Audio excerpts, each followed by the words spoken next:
Olá, meus amigos do AmazonSat. Hoje no programa Sua Casa, vamos tratar de um assunto bastante interessante que encontramos, né? Vocês conhecem que aqui na nossa cidade de Manaus, devido à grande extensão do rio que abrange a nossa cidade, muitas pessoas moram nas locais ribeirinhos, né? E devido à oscilação da altura do rio, né, durante o período da chuva, período da seca, muitas pessoas que, apesar de inicialmente morar em casa de palafitas, né, tem pessoas que preferiram morar em casas flutuantes, ok? Sobre justamente esse assunto que vamos conversar hoje, né, com um convidado especial, né, que é um arquiteto, o senhor Renato Raiol, que traz uma solução tecnologicamente extremamente interessante, moderna, em questão de casas flutuantes, né? E vamos ver quais são esses detalhes, né? Ok? Muito bem, Renato, muito obrigado por ter aceito o nosso convite para participar do nosso programa. Seja bem-vindo. Obrigado, Thomas. Olá, todos que estão assistindo a gente aí no AmazonSat. É um grande prazer estar aqui no programa e poder abordar esse assunto aí com todos os que estão assistindo a gente. Muito bem. Olha, antes de entrarmos em detalhes sobre a casa flutuante com a aplicação de nova tecnologia, vamos esclarecer um pouco para nosso amigo telespectador sobre essa questão que eu acabei de, resumidamente, falar rapidamente para eles, né? Como vem a ser, conte um pouco dessa história da nossa cidade, das pessoas que moram nas regiões ribeirinhas e justamente a questão da existência de casas flutuantes atuais. Exatamente, Tom, mas aqui na nossa região a gente tem assim essa peculiaridade, tá? Dos moradores, a maior parte dos ribeirinhos, né? Pessoal que vive em áreas isoladas e acabarem construindo suas casas sobre estruturas flutuantes, né? No caso do interior, o mais comum seriam sobre toras de madeira, tá? Isso aí surgiu do quê? Como vocês todos sabem, aqui a gente tem um regime de cheia e vazante do rio que tem uma diferença muito grande, chegando às vezes a mais de 10 metros. Então isso acabava criando um problema muito grande para o ribeirinho. Aquele ribeirinho que ele cuida, que ele cria um gado, que ele tem alguma plantação ou que ele pesca, o que acontecia? Ele tinha a opção ou de fazer a casa dele em terra firme, que aí quando tinha a vazante do rio ficava muito longe, então ficava distante do rio, ou ele fazia ali uma casa mais na beira do rio, ou então com palafitas, mas que também não era garantia dele conseguir vencer a enchente, né? Porque assim, apesar da gente ter uma média de cheia, tem anos que ela acaba ultrapassando, né? Então assim, o que aconteceu? Os ribeirinhos acabaram se adaptando e construindo essas estruturas, ou seja, construindo a sua casa, em alguns locais você constrói até o seu comércio sobre estruturas flutuantes, porque aí você vai ter sempre a sua moradia ou o seu trabalho ali na margem do rio, mas acompanhando o regime de cheia e de seca. Muito bem, então quer dizer que, diferentemente, talvez as pessoas que são estritamente urbanos aqui na nossa cidade, que nunca tiveram experiência em morar em interiores da nossa cidade, na beira do rio, essa situação de ter construções flutuantes não chega a ser novidade, é uma realidade que até hoje é praticado dessa forma, né? Exatamente, isso aí ainda existe no interior, tá? Se você viajar, fizer qualquer viagem de barco aqui no interior, ou se você estiver fazendo um trajeto aí de avião, mas que sobrevoe uma parte do rio, você vai ver moradias bem isoladas, onde você não vê, digamos, um conjunto de pessoas morando, mas você vê lá de cima um telhadinho, um telhado de zinco, pessoas bem isoladas, entendeu? Então é aquela pessoa que mora sem energia elétrica, tá? Então ela acaba vivendo ali ainda na sua casa flutuante. Isso ainda é uma coisa muito comum. O pessoal que mora já nas cidades e tal, por exemplo, o pessoal que já mora aqui em Manaus, às vezes conhece casa flutuante, uma estrutura flutuante do quê? De você ir final de semana comer um peixe na beira do rio, vai comer um peixe ali no Puraquequara, vai comer um peixe no Tarumã, você acaba conhecendo essas estruturas que são restaurantes que hoje em dia tem na cidade. Mas como ponto de turismo mesmo. Como ponto de turismo. Essa parte de ponto de moradia aqui em Manaus já é mais difícil. Há uns anos atrás nós tivemos a cidade flutuante na frente da cidade, mas que aí com a evolução da cidade, políticas públicas, acabaram retirando esse pessoal. O que a gente costuma ver no interior das cidades aí é o seguinte, é a área portuária, tá? Ali onde tem a feira e tal, então você ainda tem um agrupamento muito grande ali de casas, mas assim, às vezes é um comércio ou local que o cara já guarda o barco dele. A questão de residencial mesmo já perdeu peso, tá? Nos dias atuais. Ou seja, haveria necessidade de ter uma política social, habitacional, talvez para esse sentido também, né? Porque, pelo que tu está comentando, morar no interior das nossas cidades, nos interiores ribeirinhos, pessoas que moram em casas flutuantes, é por causa da sua própria necessidade, suas condições financeiras, talvez. Seria mais ou menos nesse sentido, é isso? Exato. Assim, hoje em dia, onde era a maior preocupação de políticas públicas, que era áreas, digamos, áreas urbanas, onde você começa a ter uma aglomeração de casas flutuantes, que gera aquele problema ambiental, isso aí o poder público, digamos assim, já atuou e já conseguiu dissipar isso. Primeiramente em Manaus e depois, quando foi mudado lá para o outro lado do rio, eles também conseguiram já dissipar isso, entendeu? Então, assim, hoje em dia, o que existe seriam essas moradias espaçadas, que não necessariamente vai propiciar, vai representar um risco ambiental, entendeu? Então, assim, é uma coisa que o ribeirinho já está acostumado ao longo dos tempos morar daquela maneira, entendeu? Algumas políticas públicas vêm sendo implementadas para melhorar a qualidade de vida, ou seja, uma captação de água da chuva, talvez dependendo do caso, da necessidade, digamos, se for uma escola, você ter uma placa solar para gerar iluminação, entendeu? Mas assim, a questão dele morar ali numa residência flutuante não necessariamente vai ser alterada. Muito bem. Olha, é uma realidade que nós estamos conferindo agora através das informações do arquiteto, que também é especialista nesse assunto ambiental.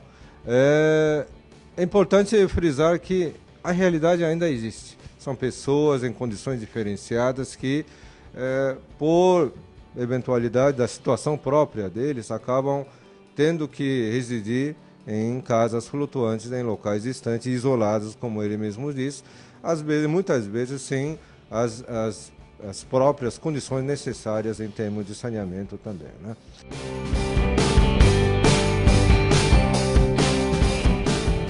Então, meus amigos do AmazonSat, e continuamos conversando com o senhor Renato Arraiol, que é arquiteto, e que hoje, na conversa, está trazendo a solução interessante para a questão de moradias nas localidades ribeirinhas, justamente falando sobre casas flutuantes, né? Renato, vamos efetivamente passar para o nosso telespectador a solução de casa flutuante com a mais moderna tecnologia possível. O que vem a ser isso? Exatamente. Bom, a nossa conversa aqui surgiu de uma postagem no blog que eu fiz, que o que foi? Foi um cliente meu que apareceu uma balsa para ele comprar e ele me levou para conhecer essa oportunidade, que ele tinha interesse em fazer uma casa de veraneio, de final de semana. Ao invés de construir num terreno à beira do rio, ele queria construir em cima de uma balsa. Olha, e se fosse o caso, dependendo da época do ano, ele poderia levar para um lago, fazer uma pescaria, enfim, poder ter essa mobilidade. Tá? Acabou que na época o negócio não foi para frente, mas a gente acabou desenvolvendo o projeto, tá? E colocamos no ar justamente para a gente poder criar essa conversa, poder aprofundar mais esse assunto, né? Nesse caso não seria uma construção para moradia final, tá? Mas uma construção voltada para o final de semana, o veraneio, onde a pessoa possa passar ali uma temporada, entendeu? Então assim, a arquitetura dela é como se fosse uma casa de hospedagem, entendeu? Então assim, você a construção que a gente vai mostrar aqui no programa, é uma construção que ela é bastante ocupada por quartos, suítes, semi-suítes, tá? E tem uma grande área externa de lazer, de área de piscina, enfim. Mas assim, surgiu dessa ideia da pessoa ter a praticidade, ter a opção de, ao invés dela comprar um terreno na beira do rio, ela poder investir numa balsa e poder construir uma residência em cima dela. Que interessante, ou seja, vocês vão acompanhar através das imagens aí, que na verdade é um pequeno sítio, vamos dizer assim, né? Flutuantes, né? Construída em cima de uma balsa, que tem piscina, é uma casa de veraneio, alguma coisa assim, para as pessoas curtirem fim de semana, uma vez por mês, viajar. Explique como é construído essa casa flutuante, quais são os materiais, qual é exatamente a tecnologia aplicada para tornar possível essa construção. Legal, deixa eu explicar. Essa casa do projeto, ela é toda feita em steel frame, tá? Steel frame é um sistema de construção a seco, é uma construção metálica, só que ela é bem mais leve do que o sistema convencional, entendeu? Então você vai ter aí uma construção com cerca de 1/3 do peso de uma construção convencional, tá? Você vai trabalhar com materiais industrializados, placas de fechamento, mas assim, a maior vantagem dela, o que é? Seria, para a casa flutuante, o peso, tá? É uma construção muito rápida de se fazer, você pode ter aí até uma analogia com um jogo de montar, um Lego, porque você tem várias peças chegam prontas à obra, entendeu? E você acaba tendo essa velocidade, tendo pouca geração de entulho. E aí o que acontece? O que é mais caro nessa construção, que seria a balsa, você já pode investir numa balsa de um porte um pouco menor. Por quê? Porque a carga em cima dela não vai ser a mesma do que uma construção convencional, entendeu? Entendi. Então isso aí acaba facilitando essa construção, a realização desse projeto. E assim, uma coisinha que eu queria até tocar da realidade de quem tem barco, de quem pega uma lancha no final de semana, a coisa mais comum de você ver é a pessoa pega o barco dela, anda ali meia hora, para no meio do rio e fica ali. Ou seja, a pessoa quer um local para ela ficar e observar o rio, não necessariamente ficar passeando. Né? Andando. Então, assim, isso aí é uma coisa engraçada. Depois que eu publiquei esse projeto, 2 amigos meus, que a gente não estava necessariamente envolvido com o projeto, chegaram a me procurar que estavam desenvolvendo projetos paralelos, entendeu? Então, isso já é uma coisa que já começa a tomar forma. Tá?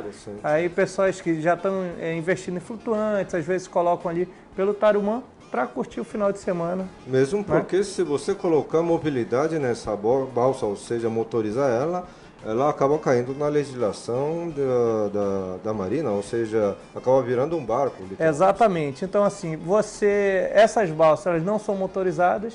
Por ser uma balsa mais leve que a convencional, você consegue deslocar ela através de um barco, até um barco regional desse, você consegue fazer o deslocamento. Não é uma balsa que você vai pegar todo final de semana e levar para um canto.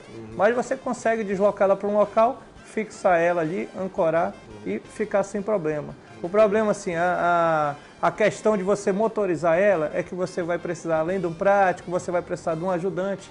Tem uma legislação mais complicada de você aprovar aquele projeto. Ou seja, mas de qualquer maneira, para ter uma casa flutuante, nesse tipo de construção que você está comentando, ancorada permanentemente à beira do rio, não tem problema nenhum. Não tem problema nenhum. O que a gente tem que, digamos assim, um cuidado que a gente tem diferente das construções ribeirinhas é que hoje em dia a gente já pensa na questão ambiental. Então, assim, diferente daquela construção ribeirinha que não está muito preocupada, no nosso caso a gente já trabalha com estações de tratamento, entendeu? Estações que já existem hoje para barcos, entendeu? A gente consegue implementar lá. Você pode implementar uma situação de geração a partir de painéis solares, entendeu? Você consegue abastecer toda a parte de iluminação de uma construção desse tipo. Então, iluminação e sonorização, você consegue atender com energia solar. Já a parte, digamos, de ar-condicionado, um conforto um pouco maior, aí você já parte para um gerador. Ou seja, mesmo que uma das dificuldades que as construções mais antigas, né? Convencionais, sim, em relação a essa nova construção que você está trazendo para casa flutuante, é que você pode aplicar todas essas tecnologias modernas, ecologicamente corretas, né? Captação de água de chuva, tratamento de esgoto, etc., para tornar a casa salutável e ecologicamente correta. É isso? Exatamente. A gente tem, então, assim, nessa solução construtiva, a gente tem um ganho ecológico tanto na parte do sistema construtivo, tá? Quanto no uso da casa mesmo, entendeu? Assim, então, uma das vantagens, além da gente utilizar materiais recicláveis, o aço é um material que a gente pode reciclar inúmeras vezes, não tem limitação. Uma construção desse tipo, nós utilizamos alguns itens como isolamento termoacústico superior à construção convencional, entendeu? Então você não vai ter aquele problema de chegar no final da tarde, colocar a mão na parede e a parede está super quente, entendeu? Então você acaba gerando essa tecnologia, trazendo alguns benefícios, tanto na construção quanto no uso da residência. Muito bem.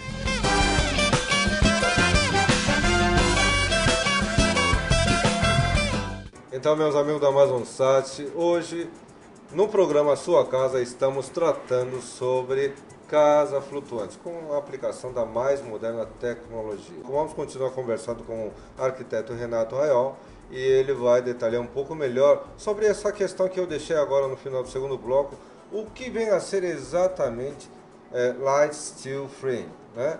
O que isso vem a ser? De onde vem? É uma tecnologia que existe há quanto tempo? Explica um pouquinho, por favor. Então, ó, só para explicar um pouquinho melhor o Light Steel Frame, tá? Isso é uma tecnologia construtiva que já tem aí mais de 100 anos. Ela ganhou um peso forte. Estados Unidos, isso, ela veio nos Estados Unidos, teve um peso forte na Europa também, depois na reconstrução de pós-guerra, entendeu? Então, assim, o que as pessoas buscavam? Buscavam tecnologia, que elas pudessem utilizar o aço das indústrias da bélica, né? E que pudesse também ter um ganho de produtividade muito grande. Então, assim, o que caracteriza o steel frame? A principal característica é uma construção leve, feita com aço e de muita rapidez, entendeu? Muita velocidade. Em conjunto disso, nós temos também outras vantagens. Uso de materiais ecológicos, tem uma obra muito limpa. Como eu falei anteriormente, você já tem no projeto, na definição, você já tem exatamente a quantidade de material que você vai utilizar. Quantas placas de vedação interna, quantas placas de vedação externa. Então você já leva isso para a obra já na quantidade certa. Então você acaba construindo uma obra com entulho praticamente zero, entendeu? Então assim, essa é uma das vantagens. E como a gente falou, ligada à casa flutuante, a outra vantagem dela, que seria a leveza, acaba também gerando uma economia, seja numa balsa, numa casa flutuante, seja na fundação em concreto armado, numa casa convencional, tá? Só para a gente ter assim um parâmetro de comparação, o steel frame chega a representar o peso total de uma casa, 1/3 de um peso de uma casa convencional em concreto armado. Então você já consegue ter, primeiro, uma economia na fundação e, segundo, uma rapidez muito maior, porque você está executando uma fundação menos profunda, uma fundação mais rápida e mais fácil de executar. Mas mesmo com esse 1/3 do peso, dando a estrutura, a robustez e a resistência necessária para a construção. Exatamente. Isso aí não nós não fugimos do padrão. Então, digamos, se você vai ter uma construção de 2 pavimentos, onde a norma técnica exige tantos quilos por metro quadrado, o steel frame você vai também obedecer essa mesma norma técnica, entendeu? Então, assim, questões de desempenho, questões estruturais, todas obedecem ao mesmo sistema de uma construção em alvenaria, em concreto armado, entendeu? O que a gente tem é uma agilidade, uma rapidez maior com essa tecnologia. Muito bem, é extremamente importante frisar esse ponto que o material aplicado tem seu peso leve, né, bem mais leve do que o convencional, mas em termos de estrutura não compromete absolutamente nada, né? Não compromete absolutamente nada. E assim, países que você tem terremoto e você tem furacão, o steel frame é muito utilizado, entendeu? Então assim, é uma tecnologia que te garante mais resistência ainda, principalmente contra terremotos, que você tem aquela vibração maior. Ela é mais resistente, tem essa flexibilidade do que uma estrutura em concreto? O problema da estrutura de concreto é que se você tiver uma movimentação, ela quebra, entendeu? Do aço, tá? Seja steel frame, seja aço convencional, barras soldadas, você tem uma maleabilidade. Não quer dizer que a sua casa vai ficar tremenda, não. Mas você tem uma segurança maior, entendeu? Muito interessante. Bom, só para a gente poder finalizar essa questão, eu queria que você, Renato, explicasse um pouquinho essas imagens que os nossos amigos telespectadores acompanharam durante a nossa conversa, o design desse projeto. Você aplicou em cima de uma balsa de mais ou menos 8 por 23 metros, né? Uma construção em 2 andares. Quanto tempo demora para a pessoa terminar uma construção dessa? Como eu te falei, o sistema steel frame ele é um sistema muito rápido. O que talvez você demore um pouquinho mais de tempo seria na produção da balsa. Tá? Se você já tem uma balsa pronta, seja com esse tamanho, seja menor, seja maior, a gente consegue fazer um projeto e edificar essa construção em torno aí de 90 dias, está com ela completamente pronta. 90 dias? 90 dias você consegue ter Meu Deus do céu. O que assim, obras convencionais hoje em dia, a gente está trabalhando com uma média de 120 dias, ou seja, 30 dias, adaptação de projeto, deixar ele todo redondinho para a gente poder partir para o canteiro de obra e executar ele de uma maneira bem rápida, entendeu? Queria até assim convidar quem tiver mais interesse em conhecer o projeto da Casa Flutuante, pode entrar no blog, tá? renatoraiol.blogspot.com e conhecer um pouco mais aí os detalhes da construção. Com certeza. Olha, meus amigos telespectadores, não deixe de visualizar o blog do Renato, porque realmente as informações que constam nesse blog extremamente importantes, bem interessantes mesmo, tem os detalhes de tudo que nós estamos conversando agora. Veja bem, meus amigos, você tendo uma balsa, você tem uma casa nesse tipo, né, com essa comodidade e aplicabilidade que tem, em 90 dias, né? Em média, em projetos em terra firme, em 120 dias você tem, exatamente. Né? Amigos, é uma casa confortável, ecologicamente correta, certo? Você pode aplicar as tecnologias de captação de energia solar, captação de água da chuva, tudo isso, você pode ter uma casa corretamente aplicada ao nosso ambiente, preocupação do meio ambiente e ainda mais, né, ter uma casa ecologicamente correta. Isso é muito importante, né? Só deixar um recadinho aí, que eu ouço muito aí o pessoal me perguntando, dá para eu pendurar minha rede nessa casa?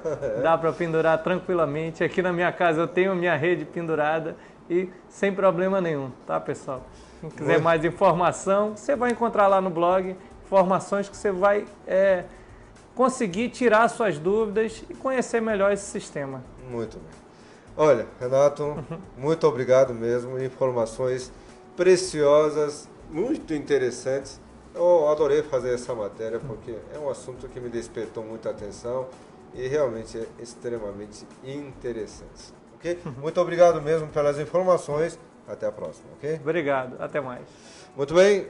Então, meus amigos telespectadores, desta forma estamos terminando o programa Sua Casa de hoje. Espero que tenha gostado dessa dica, dessa informação peculiar e interessante, preocupado com o meio ambiente, muito relacionado com a nossa região amazônica, que não deixa de ser o coqueluche, o centro, o pulmão da natureza do nosso mundo, querido mundo que estamos vivendo, ok? Então, espero que tenha gostado, como eu adorei fazer esse programa também, tá? Muito bem, muito obrigado então pela sua companhia, fique com Deus e até a próxima.